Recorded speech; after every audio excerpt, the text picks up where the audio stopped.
आज मंत्रिपरिषद में 6 विषयों पर निर्णय ले गए हैं। सबसे महत्वपूर्ण निर्णय राज्य में शिक्षा बहाली की और नियुक्ति की नियमावली का निर्णय मंत्रिपरिषद ने आज लिया है। इस नियमावली का नाम होगा बिहार राज्य विद्यालय अध्यापक नियुक्ति स्थानांतरण अनुशासनिक कार्रवाई एवं सेवा शर्त नियमावली 2023। इस नियमावली के तहत अब जो भी नियुक्तियां राज्य सरकार शिक्षकों की करेगी वह अब राज्य कर्मी होंगे, राज्य सरकार के कर्मी होंगे। यह एक महत्वपूर्ण निर्णय है। इससे पूर्व आपको जानकारी होगी कि राज्य सरकार राज्य में पंचायत शिक्षक, पंचायत समिति शिक्षक और जिला परिषद के शिक्षक और नगर निकाय के स्थानीय निकायों के शिक्षक रहा करते थे। अब जो भी नई नियुक्ति होगी अब वो राज्य सरकार नियुक्त करेगी। राज्य सरकार नियुक्ति के लिए एक अलग परीक्षा आयोग के माध्यम से लेगी। तो एक आयोग जो राज्य सरकार निर्धारित करेगी, हो सकता है बीपीएससी, हो सकता है कोई भी आयोग जो है जो निर्धारित करेगी, उसके माध्यम से राज्य सरकार परीक्षा लेगी और परीक्षा के माध्यम से ही अब नियुक्तियां होंगी। इस नियुक्ति में भाग लेने के लिए जो अर्हता होगी वह मैं पढ़ देता हूं। इसकी नियुक्ति की जो अनिवार्य अर्हता है, भारत के नागरिक हों और बिहार राज्य के स्थायी निवासी होना चाहिए, ये पहली अर्हता होगी। विद्यालय अध्यापक के पद पर नियुक्ति हेतु राष्ट्रीय अध्यापक शिक्षा परिषद द्वारा समय समय पर निर्धारित शैक्षणिक एवं प्रशासनिक योग्यता धारित करते हों एवं विशेष विद्यालय अध्यापक के लिए अर्हता भारतीय पुनर्वास परिषद के अनुरूप अनिवार्य होगा। तो ये महत्वपूर्ण एक अनिवार्यता है। राज्य सरकार एवं केंद्र सरकार द्वारा समय समय पर आहूत शिक्षा पात्रता परीक्षा में उत्तीर्ण हो, परंतु वर्ष 2012 से पूर्व नियुक्त एवं कार्यरत शिक्षक जो दक्षता परीक्षा उत्तीर्ण होंगे के लिए शिक्षक पात्रता परीक्षा में उत्तीर्ण अनिवार्य नहीं होगा। विषय विशेष के लिए अलग से विशेष अर्हता का निर्धारण विभाग द्वारा समय समय पर किया जाएगा।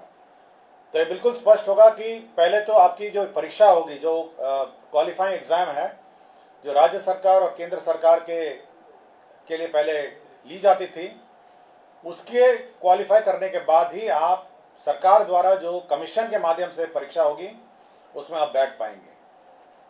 तो पहला एक एग्जाम जो सभी ने लिखा है, चाहे वो टीईटी हो और अन्य जो शिक्षा परीक्षाएं हैं, उसको क्वालिफाई करने के बाद आप राज्य सरकार के कमीशन द्वारा जो सरकार जो कमीशन निर्धारित करेगी उसके माध्यम से जो परीक्षा ली जाएगी तो बहाली उसके माध्यम से होगी।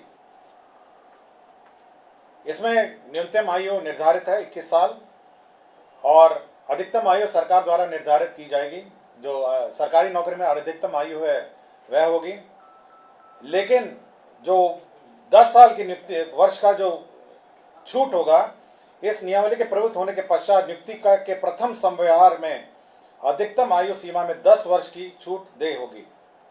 तो इसमें नियमावली में 10 वर्ष का छूट का भी प्रावधान है जो लोग पूर्व में नियुक्त होंगे।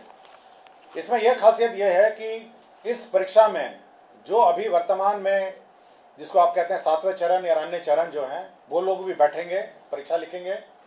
और साथ ही साथ जो अभी तक जो शिक्षक नियुक्ति जो गैर सरकारी शिक्षक हैं, जो सरकार के जो नगर निकाय और पंचायत स्तरीय और स्थानीय निकाय के शिक्षक हैं, वह भी इसमें बैठ पाएंगे। तो सभी प्रकार के शिक्षक जो हैं, जो अर्हता रखते हैं, वह बैठ पाएंगे और इस नियमावली के माध्यम से अगर अर्हता रखते होंगे तो कमीशन द्वारा जो परीक्षा ली जाएगी उसमें बैठेंगे। सभी जो कैंडिडेट्स हैं जो इस परीक्षा में लिखेंगे उनको 3 मौका दिया जाएगा। तो 3 बार लिख सकेंगे और 3 मौके के बाद वह नहीं लिख सकेंगे।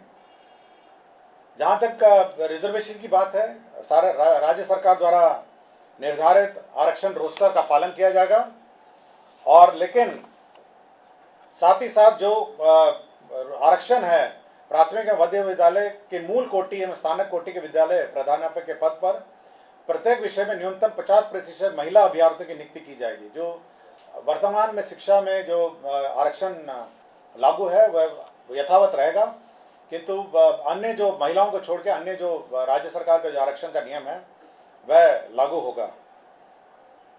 इसके साथ साथ अब सरकार के जो कानून हैं, सरकार के जो नियम हैं, सरकार का जो पेंशन है, सरकार का जो निर्धारित एनपीएस पेंशन है, ये सब लागू होगा। सरकार के जो आचरण है वो लागू होगा।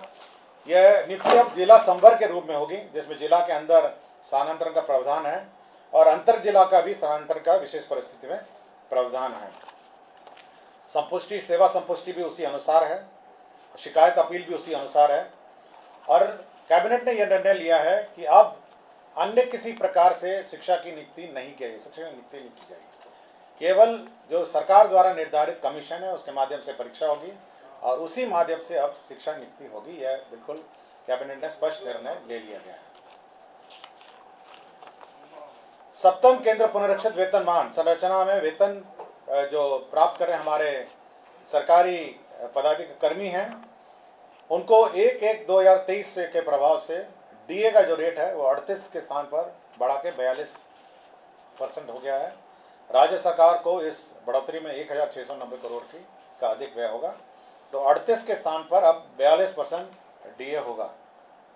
राज्य सरकार ने अपना जो कंटिजेंसी फंड है उसको 350 करोड़ से बढ़ा के 10,000 करोड़ कर लिया गया है।